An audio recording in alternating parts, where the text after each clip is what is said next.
नमस्कार, आप देख रहे हैं इंडिया न्यूज हरियाणा। आपके साथ मैं हूं प्रिया। ये करते हैं हरियाणा विशेष की शुरुआत। शिक्षा मंत्री कंवरपाल गुर्जर ने कहा है कि फाइनल ईयर की परीक्षा होनी चाहिए। उन्होंने ये भी कहा कि कोरोना की वजह से सारा जीवन बंद नहीं कर सकते। कोरोना कितने समय रहेगा किसी को नहीं पता, इसके लिए सारे काम नहीं रोक सकते। नहीं, देखिए, एग्ज़ाम फाइनल ईयर होने चाहिए, जहाँ कोर्ट ने भी उसमें इसी प्रकार के दिशा निर्देश दिए कि होने चाहिए। और मेरी अपनी व्यक्तिगत राय भी है कि जो फाइनल ईयर है उसके एग्ज़ाम होने ही चाहिए हर हालत में, क्योंकि पूरे जीवन में उसकी वही डिग्री काम आनी है। बार बार जहाँ भी हो जाएगा तो वही उसके काम आनी है। तो निश्चित तौर से वो एग्ज़ाम होने चाहिए। और जिस प्रकार से भी जिस प्रकार की उसमें ज़रूरतें पड़ेंगी तो सारों का हम पालन करेंगे। सोशल डिस्टेंसिंग और जिस प्रकार की और ज़रूरतें हैं, सैनिटाइज करने की ज़रूरत है, और कोई भी जो भी ज़रूरत पड़ेगी, जो विशेषज्ञ कहेंगे उसको मानेंगे, जो डॉक्टर कहेंगे। नहीं, देखिए, ऐसा है, देखिए, रिस्क तो अब कोरोना की वजह से सारा जीवन तो बंद नहीं कर सकते। अब ये नहीं पता कि कोरोना कितने टाइम तक रहेगा। कोई ऐसा नहीं निश्चित है कि कोरोना 1 महीने के बाद जाने वाला है, तो अभी आप 1 महीना और वेट कर लो। तो अब कोई निश्चित टाइम नहीं है, कोरोना तो पता नहीं कब तक रहेगा। तो इसके लिए ऐसा नहीं है कि हम सारे काम रोक देंगे। ये सही बात है कि जो लोग ये कह रहे हैं कि बहुत बड़ी संख्या में केस बढ़ रही है, सही है बात उनकी, पर ये भी सही बात है कि जो रिकवरी रेट है वो भी बहुत बढ़िया है।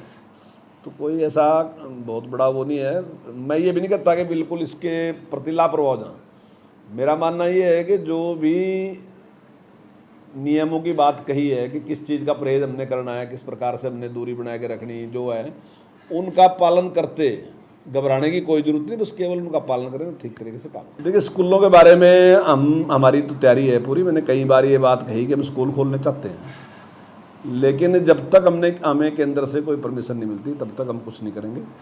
क्योंकि जब तक कोई जो केंद्र सरकार है वो विशेषज्ञों की राय लेके जब तक निर्देश नहीं देती, या वो फिर इस प्रकार का देके स्टेट अपने आप फैसला करेंगे। अगर इस प्रकार का कोई आता है तो फिर हम विशेषज्ञों की राय से हम निर्णय लेंगे। मैंने आपसे कई बार पहले भी कहा कि हम चाहते हैं कि 10वीं 11वीं 12वीं के स्कूल खुल जाएं, तो कोई खतरा नहीं, मुझे नहीं लगता कोई खतरा है ऐसा। और देखिए, अब घटनाएं तो घटती रहती हैं कहीं भी, चाहे अगर हमने स्कूल नहीं खुला तब क्या घटनाएं नहीं घटती, तब भी घटती हैं, छोटे मोटे होते हैं। और जैसी भी परिस्थिति होती है उनका सामना करना हमारी ड्यूटी है। मतलब हमें दिलेरी के साथ उनका सामना करना चाहिए। कोरोना काल में महर्षि दयानंद विश्वविद्यालय ने फाइनल ईयर के छात्रों की परीक्षा कराने का फैसला लिया। यही नहीं, प्रैक्टिकल की परीक्षाएं शुरू कर दी गई हैं। परीक्षा करवाने से पहले छात्रों की ऑनलाइन राय जानी गई, जिसमें 1 लाख में से लगभग 50% छात्रों ने ऑफलाइन परीक्षा और करीब 35% छात्रों ने ऑनलाइन परीक्षा देने पर सहमति जताई। छात्रों की राय जानने के बाद विश्वविद्यालय प्रशासन ने प्रश्न पत्र बनाने का काम तो शुरू कर दिया है। ऑनलाइन परीक्षा के लिए किसी एजेंसी को हायर करने पर भी काम चल रहा। स्नातक के छात्रों के लिए ऑब्जेक्टिव व स्नाकोत्तर के लिए डिस्क्रिप्टिव परीक्षा होगी। महर्षि दयानंद विश्वविद्यालय की डीन अफेयर नीना सिंह ने बताया कि यूजीसी ने विश्वविद्यालय को इस कोरोना संक्रमण के काल में भी फाइनल ईयर की परीक्षा कराने का आदेश दिया है। इसके मद्देनजर महर्षि दयानंद विश्वविद्यालय ने अपनी सारी तैयारियां पूरी कर ली हैं। एमडीयू में ग्रेजुएशन और पोस्ट ग्रेजुएशन के करीब 1 लाख विद्यार्थी हैं। इतने बच्चों की परीक्षा करवाना मुश्किल काम है, फिर भी छात्रों से राय ली गई है कि वो किस तरीके से परीक्षाएं देना चाहते हैं। ऑनलाइन राय में यह सामने आया है कि लगभग 50% छात्र ऑनलाइन परीक्षा देना चाहते हैं, जबकि लगभग 30% छात्र ऑफलाइन परीक्षा चाहते हैं। उन्होंने कहा कि यूजीसी के दिशा निर्देश के अनुसार स्नातक के फाइनल ईयर के छात्रों के लिए ऑब्जेक्टिव टाइप, जबकि स्नाकोत्तर के लिए डिस्क्रिप्टिव प्रश्न पत्र बनाकर परीक्षा ली जाएगी। ऑनलाइन सर्वे करवाने का हमारा बेसिक पर्पस था कि जो हमारे स्टेक होल्डर्स हैं, स्टूडेंट्स हैं, चॉइसेस वहाँ से आनी चाहिए। How would they like to appear. तो जो ऑनलाइन कॉन्फिडेंट हैं अपेयर होने के लिए वो ऑनलाइन देंगे। 1 लाख से ज़्यादा हमारे स्टूडेंट्स हैं पीजी और यूजी प्रोग्राम्स में, हमारे एफिलिएटेड कॉलेजेस में और हमारे एमडीयू, सीपास और यूटीडीज़ मेन कैंपस में। इसमें से 71 या 2000 जो हैं वो यूजी के बच्चे हैं, अंडर ग्रेजुएट के। इसमें नियरली 1/3 बच्चे हैं जो ऑनलाइन अपेयर होना चाहते हैं। जो रिमेनिंग है वो 2/3 जो हैं वो ऑफलाइन अपेयर होना चाहते हैं। तो उनके जो क्वेश्चंस होंगे वो MCQ बेस्ड होंगे। पोस्ट ग्रेजुएशन में 5 की बजाय 3 प्रश्नों के उत्तर ही देने होंगे। फिलहाल प्रैक्टिकल की परीक्षाएं शुरू कर दी गई हैं और उम्मीद है कि अक्टूबर महीने के प्रथम सप्ताह तक सभी परीक्षाएं पूरी हो जाएंगी। ऑनलाइन परीक्षा के लिए प्रश्न पत्र तैयार किए जा रहे हैं, लेकिन अभी तक कोई एजेंसी नहीं मिल पाई। जैसे ही एजेंसी फाइनल होगी, परीक्षाएं शुरू करा दी जाएंगी। Surendra Singh, India news, Haryana. राजीव गांधी खेल रत्न पुरस्कार के नाम पर सियासत जो है वो लगातार गर्म है। इधर आपको ये बताएं कि बबीता फोगाट ने इसको लेकर आपत्ति जताई थी। अब उनकी आपत्ति पर कंवरपाल गुर्जर ने कहा है कि जिस चीज की घोषणा हुई उस पर कुछ कहना उचित नहीं है, पर खेलों में देश का नाम रोशन करने वाले खिलाड़ियों के नाम पर अगर नाम रखे तो खिलाड़ियों को ज्यादा प्रेरणा मिलती है। देखिए, जिस चीज़ का एक बार घोषणा है कि मैं तो उसके बारे में कुछ ऐसा नहीं कहता, पर लेकिन मेरा ख्याल है जो खेल के अच्छे खिलाड़ी हैं, जैसे ध्यान सिंह जी हैं और हैं, जैसे मिल्खा सिंह जी हैं, जो ऐसे अच्छे जिन्होंने देश का नाम खूब, PT उषा है, जैसे बहुत अच्छे अच्छे खिलाड़ी जिनसे प्रेरणा मिलती है, तो मेरे ख्याल से अगर हम उनके नामों पर रखें तो ज़्यादा अच्छा लगता है, क्योंकि उनसे लोग प्रेरणा लेंगे कि देखिए PT उषा ने देश का ऐसे नाम किया, मिल्खा सिंह ने हिंदुस्तान का नाम ऐसे देश में रखा, मिल्खा सिंह जी ने ना अपना जो हमारे क्रिकेट के थे, अभी मैंने नाम लिया, तो उन्होंने जिस प्रकार से देश का नाम किया, और भी बहुत से खिलाड़ी हैं ऐसे जिन्होंने देश का नाम बहुत रोशन किया, तो उनके नाम पे हो तो ज़्यादा अच्छा लगता है। लेकिन मैं ये नहीं कहूँगा कि किसी के नाम को समाप्त। वहीं कांग्रेस विधायक जगबीर मलिक ने बबीता फोगाट के राजीव गांधी पर किए गए गैर जिम्मेदार ट्वीट पर जवाब देते हुए कहा कि राजीव गांधी और उनकी मां देश के लिए शहीद हुए। बबीता फोगाट को एक खिलाड़ी होकर इस प्रकार के ट्वीट नहीं करने चाहिए। कि मैं समझता हूँ बबीता फोगाट का इतना कद नहीं है कि वो खेल रत्न या भारत रत्न राजीव गांधी के बारे में इस प्रकार का कमेंट करें। वो देश के लिए शहीद हुए, उनकी माँ देश के लिए शहीद हुई, और उन्होंने आज का युग जो कंप्यूटर युग है, डिजिटल इंडिया है, उसके सूत्रधार राजीव गांधी थे, जिन्होंने जब कंप्यूटर लाए इसमें, तो बीजेपी वालों ने ये कहा था कि ये जो है देश में बेरोजगारी फैल जाएगी, और इसका विरोध किया था। बैलगाड़ी में चलकर इसका विरोध हुआ था कि ये कंप्यूटर को क्यों लाए, देश में बेरोजगारी क्यों फैला रहे। उस आदमी की सोच कितनी ऊंची थी। तो ये छोटी छोटी बचकानी बातों से जो है ना, इससे कोई वो नहीं होता। मैं समझता हूँ उसको ऐसा कोई कमेंट है इटली में भाला फेंकने वाला, इसको विड्रा कर लेना चाहिए, क्योंकि इन लोगों के बारे में ये घटिया राजनीति का सतर ना करना चाहिए खिलाड़ी वगैरह। वहीं कांग्रेस नेता रणदीप सुरजेवाला ने कहा है कि कोरोना महामारी पर रोकथाम नहीं की गई है। जिस तरह से कोरोना केसों में आए दिन हजारों की तादाद में बढ़ोतरी हो रही है, उससे जाहिर है कि इस सप्ताह पूरे भारत में 40 लाख से ज्यादा आंकड़ा हो सकता है। सुरजेवाला ने यह भी कहा कि मुख्यमंत्री मनोहर लाल के स्वस्थ होने की भगवान से कामना करता हूं, लेकिन देखते हैं कि मुख्यमंत्री मनोहर लाल और उप मुख्यमंत्री दुष्यंत चौटाला कोरोना को लेकर क्या कदम उठा रहे हैं। सुरजेवाला ने कहा कि सरकार की ओर से आज तक भी एहतियात के तौर पर मास्क या फिर सैनिटाइजर का वितरण तक नहीं किया गया। जहां पर जरूरत है वहां PPE किट तक उपलब्ध नहीं कराई गई। लोगों में कोरोना के प्रति दहशत का माहौल है।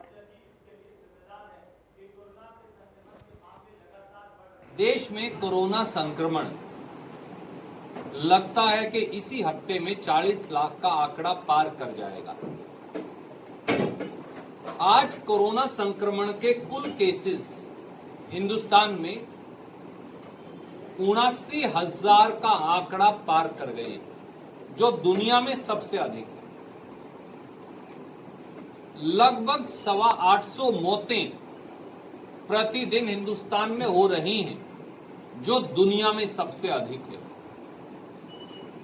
अगर इसी गति से चलते रहे तो शायद इसी पखवाड़े में सितंबर माह के पूरी दुनिया में कोरोना केस सबसे अधिक हिंदुस्तान में होंगे।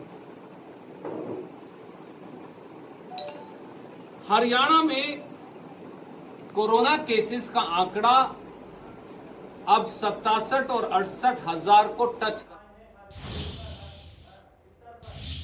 पूर्व केंद्रीय मंत्री विनोद शर्मा के दिशा निर्देश पर अंबाला में लगातार कोरोना के खिलाफ चल रही मुहिम में सहयोग किया जा रहा है और इसी क्रम के तहत जब से लॉकडाउन हुआ तब से लगातार विनोद शर्मा के निर्देश पर टीमें ग्रामीण अर्बन एरिया में जाकर सैनिटाइजर का छिड़काव और सैनिटाइजर्स की बोतल वितरित कर रही हैं, जिसको लेकर लोगों ने विनोद शर्मा का आभार जाहिर किया।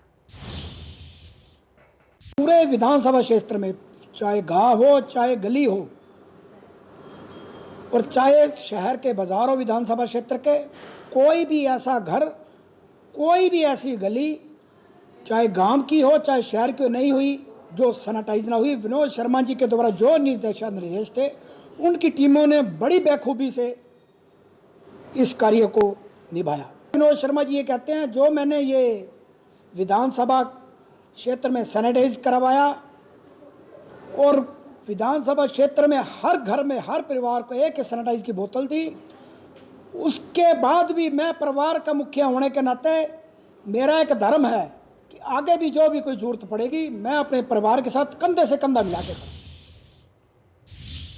साइबर सिटी गुरुग्राम में कॉरपोरेट अस्पतालों की लूट के चर्चे अब आम हो चुके हैं। ताजा मामला गुरुग्राम के पालम विहार स्थित एक प्राइवेट अस्पताल का है, जहां पर एक मरीज के परिजनों ने अस्पताल पर 10 घंटे के इलाज के दौरान 37 रुपए की दवा खिलाकर 36,000 का बिल थमाने का आरोप लगाया। कोरोना काल में अगर आपकी तबीयत खराब है तो ये आपके लिए चिंता का सबब बन सकता है।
वहीं यमुनानगर में एक और माइनिंग जोन बनाने की तैयारी शुरू कर दी गई है। आपको ये बताएं कि प्रदेश सरकार ने इसके लिए जिला प्रशासन से रिपोर्ट भी मांगी है।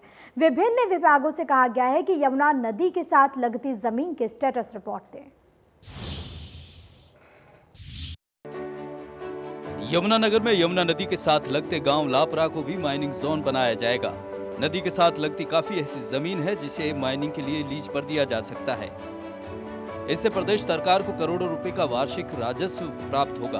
प्रशासनिक अधिकारियों को देखना है कि जमीन पर किस तरह का कोई झगड़ा या कोर्ट में कोई केस तो नहीं है। जिला प्रशासन ने इसके लिए सिंचाई विभाग, माइनिंग विभाग, हरियाणा राज्य प्रदूषण कंट्रोल बोर्ड, ब्लॉक एवं पंचायत अधिकारी एवं तहसीलदार पर आधारित कमेटी गठित की है। उपमंडल अधिकारी दर्शन कुमार ने बताया कि माइनिंग लीज पर देने के लिए जमीन की स्टेटस रिपोर्ट सरकार को भेजी जानी है, जिसके बाद सरकार फैसला करेगी। माइनिंग को लेकर सरकार नए जो माइनिंग जोन मतलब लीज देना चाहती है, सरकार लेवल पर ये चल रहा है, तो हमने एक रिपोर्ट मांगी है। भाई लापरा गांव है, उसके अंदर कोई फिजिबिलिटी है कि नहीं, उसके रास्ते हैं, ज़मीन का स्टेटस क्या है, कोई झगड़ा कोई कोर्ट केस वगैरह नहीं है, तो उसके बारे में हमारे से एक रिपोर्ट मांगी है नीचे। इसमें इरिगेशन डिपार्टमेंट है, माइनिंग डिपार्टमेंट है, BDPO है, तहसीलदार है और पॉल्यूशन बोर्ड एक टीम बनाई है। तो वो टीम मौका देख इसका सर्वे करेगी भी ये जो ज़मीन है यमुना नदी के साथ जो माइनिंग के लिए है, तो उसका सर्वे किया जाएगा। यमुनानगर में यमुना नदी विभिन्न इलाकों से होकर गुजरती है। यमुना के आसपास अभी तक 32 माइनिंग जोन बनाए गए हैं। इनमें से कुछ जोन साडोरा और बिलासपुर में भी है। पिछले साल इस माइनिंग जोन से सरकार को लगभग 110 करोड़ रुपए का राजस्व प्राप्त हुआ था। अब लापरा में भी माइनिंग जोन शुरू होने से सरकार को इससे और ज्यादा राजस्व की प्राप्ति होगी। Devidas Sharda, India news, Haryana, Yamunanagar. वहीं पंचकुला के पिंजौर में कौशल्या डैम के फ्लड गेट्स खोले गए। कौशल्या नदी पर बने कौशल्या डैम का जलस्तर बढ़ने पर 3 गेट्स खोले गए। कौशल्या डैम का पानी छोड़ने से पहले आसपास के इलाकों के लोगों को अलर्ट किया गया। पहाड़ों में लगातार हो रही बारिश के कारण कौशल्या डैम का जलस्तर लगातार बढ़ रहा है। डैम की अधिकतम जल भंडारण क्षमता 478 मीटर है, जिसे बढ़े हुए जलस्तर ने पार कर लिया। अधिकारियों की देखरेख में डैम में पानी छोड़ा गया।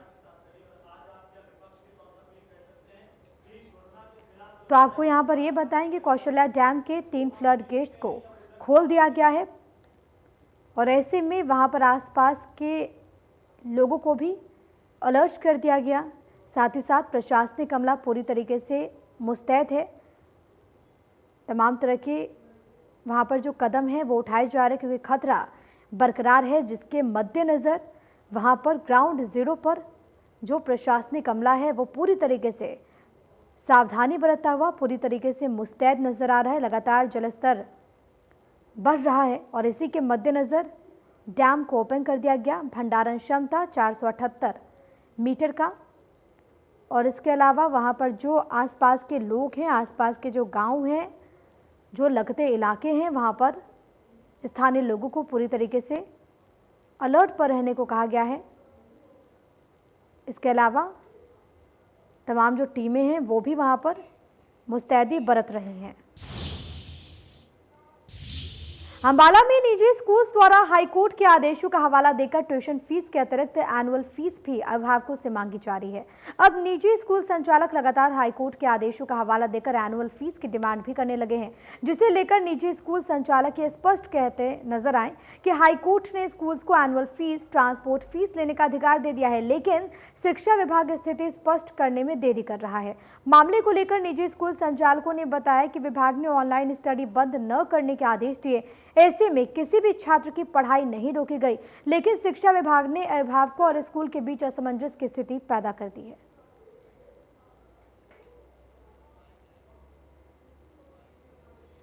देखिए, डीओ की लेटर में कहा गया कि ऑनलाइन काम है जो नहीं बंद किया जाए स्कूलों द्वारा। हालांकि ऐसा अभी तो कुछ है नहीं है कि ऑनलाइन काम नहीं करवा रहे, अब सभी स्कूल करवा रहे हैं। मगर बात यह है कि जो जुलाई में एक हाई कोर्ट का केस था जिसमें स्कूलों के पक्ष में हाई कोर्ट ने फैसला सुनाया था और एनुअल चार्जेस और ट्रांसपोर्ट फीस दोनों फीसें लेने की बात कही थी, उसको कहीं ना कहीं डिपार्टमेंट है जो वो इग्नोर करी जा रहा है बार बार। हमने पिछले 15 दिन पहले भी डीओ ऑफिस में एक रिप्रेजेंटेशन दी थी अपनी प्राइवेट स्कूलों की तरफ से कि इसको क्लैरिफाई किया जाए, और ऊपर से दोबारा लेटर जारी कीजिए जिसमें साफ साफ ये हाई कोर्ट के आदेश हैं कि ट्यूशन फ़ीस के साथ साथ एनुअल फ़ीस और जो admission charges, even transport fees भी ली जा सकती है। मगर देखने में आया है कि तकरीबन 1.5 महीना हो गया है, अभी तक जो शिक्षा विभाग है वो स्थिति स्पष्ट नहीं कर पा रहा। प्राइवेट स्कूलों को एक लेटर जारी किया गया है कि जो भी हिदायतें शिक्षा विभाग के द्वारा जारी होती हैं निदेशक महोदय द्वारा, वो हमने लेटर उनको साथ लगा के भेजे हैं कि इन्हीं हिदायतों के अनुसार कार्य किया जाए और किसी भी बच्चे के ऊपर मानसिक दबाव। तो वहीं पंचकुला में कोरोना का कहर लगातार जारी है। हर दिन रिकॉर्ड बढ़ोतरी दर्ज की जा रही है। 216 नए मामले रिपोर्ट हुए, जिसके बाद हड़कंप मच गया। एहतियात के तौर पर तमाम लोगों को अलग कर दिया गया है। Chief medical officer Jasjit Kaur ने इस बात की पुष्टि की है। 216 नए लोग जिनमें संक्रमण की पुष्टि हुई है। प्रशासनिक अमले में वहां पर तमाम लोगों को लगातार अपील की जा रही है सावधानी बरतने की उनके द्वारा। लेकिन इन सब के बीच जो स्थिति बनी हुई है वो गंभीर बनी हुई है, चिंताजनक बनी हुई है। जिले के सभी हिस्सों से अब मरीज जो हैं वो निकलकर सामने आ रहे हैं, जिसके बाद हड़कंप मच गया। फिलहाल स्वास्थ्य विभाग पूरी तरीके से मुस्तैद। जो लोग उनके कांटेक्ट में आए, जो लोग उन तमाम मरीजों के संपर्क में आए हैं, उनको क्वारंटीन करने का भी काम वहां पर विभाग लगातार कर रहा है। पंचकुला में हर रोज कोरोना विस्फोट और एक बार फिर से कोविड-19 के 216 नए मामले रिपोर्ट हुए, जिसके बाद हड़कंप मच गया। लगातार कदम जो हैं वो वहाँ पर उठाए जा रहे हैं, लेकिन इन सब के बीच आम जनता को और भी ज़्यादा सावधान होने की ज़रूरत।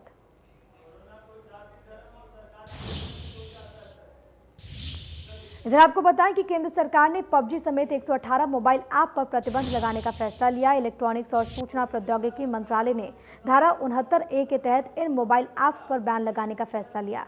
मंत्रालय ने कई शिकायतें मिलने के बाद बैन लगाने का फैसला लिया है। जारी बयान में कहा गया कि ऐप राष्ट्रीय सुरक्षा के लिए खतरा थे। ऐसी कई शिकायतें मिली थी कि ऐसे कई मोबाइल ऐप हैं जो कि यूजर्स की सूचनाएं चुराते हैं। भारत सरकार ने इससे पहले टिकटॉक सहित चीन के कई ऐप पर प्रतिबंध लगाए थे। जून में भारत ने टिकटॉक, हेलो समेत चीन के 59 मोबाइल ऐप पर रोक लगाई थी।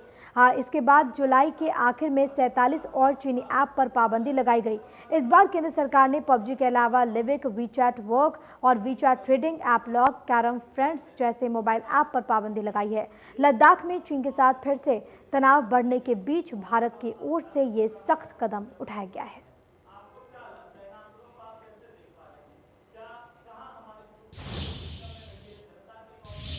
हरियाणा विशेष में आज के लिए फिलहाल इतना ही। नमस्कार।